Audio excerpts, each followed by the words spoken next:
Hi there, my name's Tom and F1 is finally back, which means F1 Fantasy is finally back, which means I am finally back for another F1 Fantasy video. It's been weeks and weeks and weeks. It feels like a long time. It feels like a new season practically. It's been so long since Australia. In fact, it's been so long, I've actually had another child. So yeah, I'm actually really pleased to say and share with you guys that my second and final daughter was born just over a week ago. So I managed to squeeze in some time to record this video, but yeah, it all went very well. Very healthy, happy mum and daughter. So yeah, happy dad as well. So yeah, I'm in a good mood at the moment, so I thought let's get this video done for you guys. So yeah, good news out of the way. Now onto the bad news. And the bad news is that the team is just not going to change very much yet again, because unfortunately the game is still a bit stale because of how the prices are. But we're going to go with it. We're going to go with the flow and just hope that it improves, and maybe F1 will do something about it. Now, this weekend we are going to Azerbaijan. It's a sprint race. As of the time of recording this, nothing official has come out, but it looks very likely from the rumours I'm seeing and unofficial reports that I'm seeing that this new format of sprint will be taking place this weekend. Again, I don't think it's going to particularly impact fantasy. I don't really know if they're going to change any of the rules, if they're going to react in enough time, or if they've got that planned in to change the rules of fantasy. And you know, because there's going to be basically the format's going to be Friday practice session, the one and only practice session, straight into qualifying for the Grand Prix on Sunday, and then Saturday is going to be its own little bubble. So you've got the sprint qualifying and then the sprint race, which has nothing to do with the actual Grand Prix, which is, you know, for better or for worse, that's what it looks like is going to happen. So we could see a change in F1 fantasy. We could see some points being introduced for the sprint race and qualifying for the Grand Prix. So you know, got two different qualifying sessions, two different races. Could we see extra points available? If it doesn't happen on this weekend, then we could potentially see, if they're a bit slow on the uptake, we could see some extra points being introduced further down the line in the season for future sprint races. If we don't hear anything in the next few days, and I think it's definitely worth holding on to your chips. You know, lots of people will be wondering, is it worth using the triple DRS boost, for example, on Max Verstappen this weekend, or maybe even Sergio Perez? I personally don't think it's going to be a good idea for a couple of reasons. First of all, like I just said, if they're slow off the mark and they don't introduce new rules, we could see that those rules being introduced later on in the season, and therefore further points being available in further and future sprint races as opposed to this one in Baku. Also, it looks like the big main points are coming from the guys when they have grid penalties and work their way forward. So, you know, you get like 30. In fact, let's have a quick look at the results. If we go across and have a look. So we look at Melbourne as an example, where Perez started at the back. We scroll all the way across to the results. When Perez started at the back, DNF from qualifying, he worked his all the way up to 5th place, and look at that, he finished on 52 points, which is quite a considerable chunk more than the winner of the race. You know, Max Verstappen qualified first, he finished the race in first, 36 points. Sergio Perez qualified in P20 and only got to P5, but he still got 52 points. Now, some of that's got to do with like driver of the day shenanigans, and I think he also got fastest lap, if I'm not mistaken.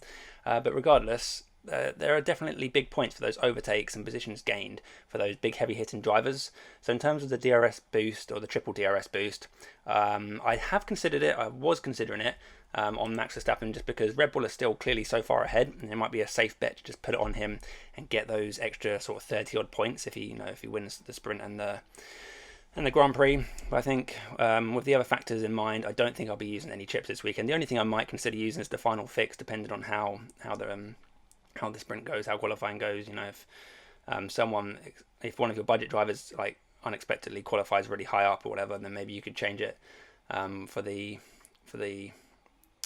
Grand Prix, because you don't want your budget driver necessarily qualifying too high if they're going to drop back. However, you know, you might want to just leave them in there and hope you can actually get a top 10 finish. Who knows, it might be possible. So yeah, to be honest, chip wise, I'm probably not going to be thinking too much about it. In terms of actual personnel in the team, I don't see any reason to change the main core of the team, which is Verstappen, Alonso, Perez, and then the two constructors down here, both Aston Martin and Red Bull, just looking really strong. And again, we're backed up by the points. If we throw it over, look at the points per race over here in this column. Red Bull are points per race, averaging 90 points per race, which is crazy. So if you're going without Red Bull, you're probably doing something wrong.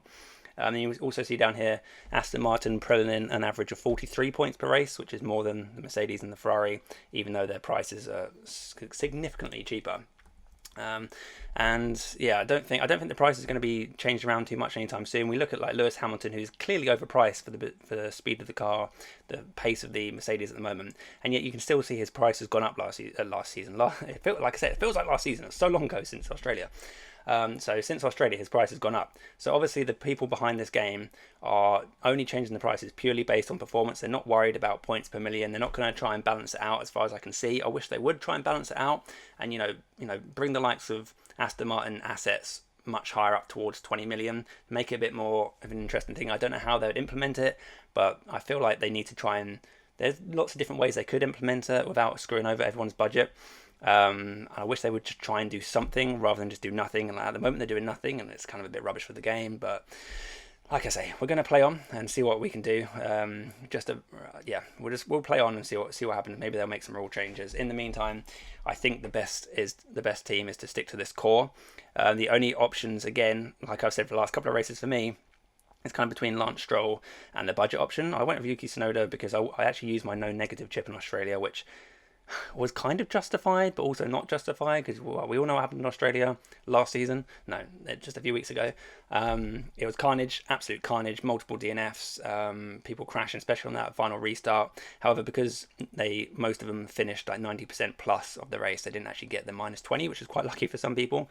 So yeah, although there was loads of DNFs, none of my drivers actually finished with negative points, so I wasted no negative chip, but still kind of like whatever. It seems like a bit of a rubbish chip, to be honest. You're going to have to get lucky at some point in the season. I wouldn't use it on the sprint race. I'm bound to get comments, and people ask me on Twitter, do we use no negative for a sprint race? No, I really don't think. In fact, I think it's worse in a sprint race than in a normal race, because your drivers have more chance of gaining points because of the sprint race and the extra qualifying points. I mean, the budget drivers are more at risk if they DNF like the sprint race and DNF the main race. Obviously, if there's if your driver DNFs both the sprint and the race, then you're going to get hit hard. So yes, there's the argument for no negative, the no negative chip. But in general, I think that I would be saving the no negative chip for, like I said, like I used it myself personally in Australia for a more dangerous street circuit, maybe for a really wet, rainy race further down the season. Like imagine Singapore again, if Singapore is going to be wet again, or Monaco could be wet.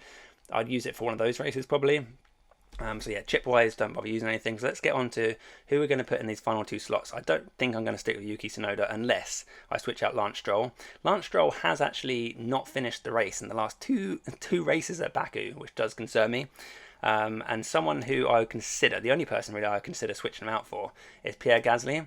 Now, the Alpine have definitely looked strong. I know they had the big, massive crash in Australia right towards the end of the race, but that hasn't fazed me. I'm still very much considering Pierre Gasly, but I'm not committed on it. And there's a big reason why I'm not completely sold on it.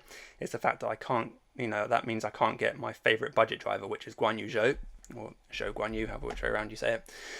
I think Guan Yu Zhou is definitely the best budget driver at the moment. He's got the most overtakes, and again, we can back this up. Let's look at the numbers down here. We look at Guan Yu Zhou, 21 overtakes. The next closest is Piastri on 15. Then you've got a couple of people on 14. So he's really head and shoulders above everyone else on overtakes. Positions gained in last season, the positive, which is great. It's not, he's not gaining a lot of positions, but he's also kind of holding position, which is pretty steady. And that backs up what he did last season. You can see here, he didn't really gain many positions, didn't really lose many positions, so he's pretty steady. That kind of makes me think that maybe where he qualifies on average is more or less where he finishes, so hopefully he won't drop too far back. So in terms of budget drivers, if you can get someone that's getting this many overtakes, I think Guan Yu Zhou offers fantastic value. The Alfa Romeo has been reliable so far. Wasn't so reliable last season, but so far so good. And then the rest of the budget drivers, I hate the fact that we're talking about the best budget driver, and that's kind of the main topic of conversation every week. But that's just where we're at the moment. And I do think if you can get Guan Yu Zhou on our team, the best way to do it is probably to stick with the original team that I had. Oh, this is all messed up, the flipping value thing. There we go. So a team like this is probably the optimal team. But I am, like I say, tempted with Pierre Gasly. Pierre Gasly's had some really good finishes in Baku. If we flip it over, we find Baku down here on the spreadsheet. So this is from last season. I haven't got the season before because I didn't have my spreadsheet in 2021. But last season we can see Pierre Gasly qualified in P6, ahead of the Mercedes there, Lewis Hamilton. Finished the race in P5, really good. And then the year before, I don't know if you guys remember, I'm sure some of you will, in 2021, Pierre Gasly actually managed to get on the podium. I think he became third place. Now, he came third place, I believe, behind I think Perez and Vettel, I want to say, but that's just off the top of my head. So I do think Pierre Gasly seems to really like this track. He seems to be really good. And in contrast, we see Lance Stroll down here in P16. I think that actually counted as a DNF officially for him, although I haven't actually recorded on my spreadsheet. And in 2021, he definitely DNF'd. He had that big crash down the main straight. Lance Stroll has got me thinking, do I trust him? And do I want to be tripled up on the Aston Martins if Lance Stroll is not necessarily going to be reliable? Also, is the Aston Martin going to be a good car around this track? We know it's slower in the straights, and there are quite a lot of straights in Baku, particularly like I've just mentioned, that big long back straight. And then the rest of the track, there is that tight technical sort of middle sector where the Aston Martin is probably gonna excel. But then, is it going to be a bit of a brick going down the straights? I don't know. So I'm not really sure exactly how strong Aston Martin going to be. We don't know for sure if there's going to be any upgrades for anyone else. Are Aston Martin going to still be the second best team? I think they probably will be. I probably won't be any upgrades until Imola in a couple of races' time, most likely. But I do have a little bit of a question mark over Lance Stroll. But yeah, so if I don't go with Lance Stroll, then I'd have to again drop down Guan Yu Zhou, which is a bit of a bummer. And if I wasn't going to go Lance Stroll, I would go Pierre Gasly, because I do think Gasly is good around this track. And I am one of those people that kind of looks at the history of drivers around certain tracks. And there are certain tracks where drivers just smash, like they smash in a good way, not smash their car. And I do think Pierre Gasly seems to really like Baku, judging by his results there. If I'm not too keen on Lance Stroll, we'll see what happens in practice one. It's not a lot of data to go off, but we'll have a look at FP1 before the deadline. And if I'm not overly happy with how the Aston Martin's doing, then I might just take a bit of a punt, have a bit of fun, because the game isn't generating its own fun at the moment. So I'm going to create my own fun and take a bit of a punt, which I would not recommend you doing. To be honest, I would recommend just picking the team you think is the best. But I want to have some fun. Let me pick Pierre Gasly, for crying out loud. I'm not sold on him by any means, but I am considering him. And like I say, it does mean I can't quite afford, by 0.1, I can't afford Zhou Guan Yu, which is a bit of a bummer because I do think he's the best. And then past that is literally Tsunoda, Hulkenberg, Sargent. Hulkenberg's an interesting one. He did really well in Australia. He managed to maintain his position that was with a couple of DNFs ahead of him. But everyone's thinking, I don't want to get Nico Hulkenberg, because he qualifies well and he sort of drops back. Are we going to see that again in Baku? With the sprint race as well. If Hulkenberg qualifies well, are we going to see him maybe scrape a couple of points even in the sprint race, and then maybe even be able to maintain that sort of performance in the Grand Prix? I don't know. My instinct's telling me no. I still think he's going to drop back a bit if he qualifies well. But he's had a really impressive start to the season, albeit he's only on 11 points there, and that's kind of factors in the fact that I think he's sort of, I don't know if I'm doing him a disservice here. Let's have a quick look at the numbers. So we've got Hulkenberg. Yeah, you can see positions gained and lost. He's averaging, or not averaging, he is on a season long -4 compared to everyone else. Nearly everyone else is in the positive. So he is actually backed up what I'm saying, that he is on average losing positions. In terms of overtakes as well, only 7 overtakes. So that is almost the joint lowest. The lowest number of overtakes is actually Hamilton so far. So Hulkenberg not so great on the numbers, which we want to see. We want to see our budget drivers really excel in these particular bits, the overtakes, the positions gained, and we don't want to see them fill up any of the DNF column. Hulkenberg doesn't tick those boxes. However, it is tempting. Does it change things a little bit of a sprint race? I'm not sure. Tsunoda and Sargent, again, we throw it back there. Sargent looking pretty decent with 10 and 13. Tsunoda also 10 and 13, so actually dead level in terms of positions gained and overtakes. I think the Williams should be quite decent around Baku. We know it's quick in a straight line, and like I've just said, there's lots of straights in Baku, so we could see Sargent perform well. Does that mean, though, he's going to qualify well and then drop back in the race? Or does it mean he's going to qualify well and move forward in the race even? We don't really know about what's going to happen at the race pace. It's hard to know exactly what's going to happen. If I go with Pierre Gasly as my little punt for the weekend, then I'm kind of stuck between Tsunoda, Hulkenberg, Sargent.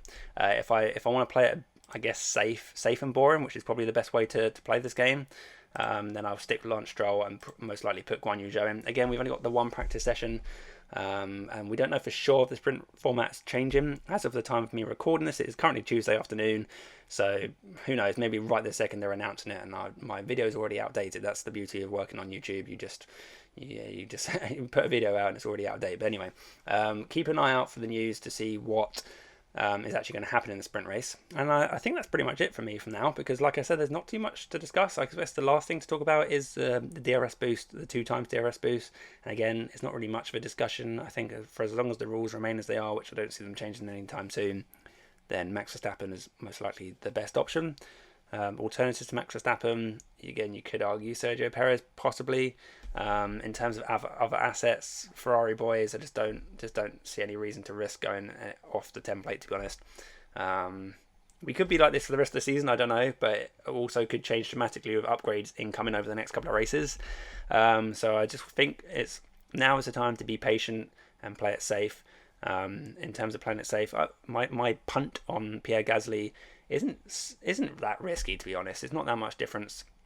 He might score me an extra couple of points. He might score me a couple of points fewer than Lance Stroll, and likewise Guan Yu Zhou might score me 8 points, and Sargent might score me 5 points. So we're talking about very, very minor differences. It's not much to go on really, and maybe Pierre Gasly is just a kind of a fun thing to do this weekend. Who knows? But yeah, that's kind of it. My thoughts and feelings for now. We got Miami the following week, I believe. In fact, let's look at the old calendar. Yep, it is. Yeah, the very next week, isn't it? So, yeah, Miami's coming up the following week, so I'll have another video out for that. I most likely won't have a video out for like final thoughts on this week because I've only one practice session, so there's not really much I can go on. I don't think my thoughts are going to change too much, but I will still be like posting random stuff on Twitter if people want to keep up to date with me. You can follow me at potpanman F1 on Twitter. But yeah, that's it for me from now. Thanks very much for listening as always, and I'll catch you soon for Miami. Ciao for now.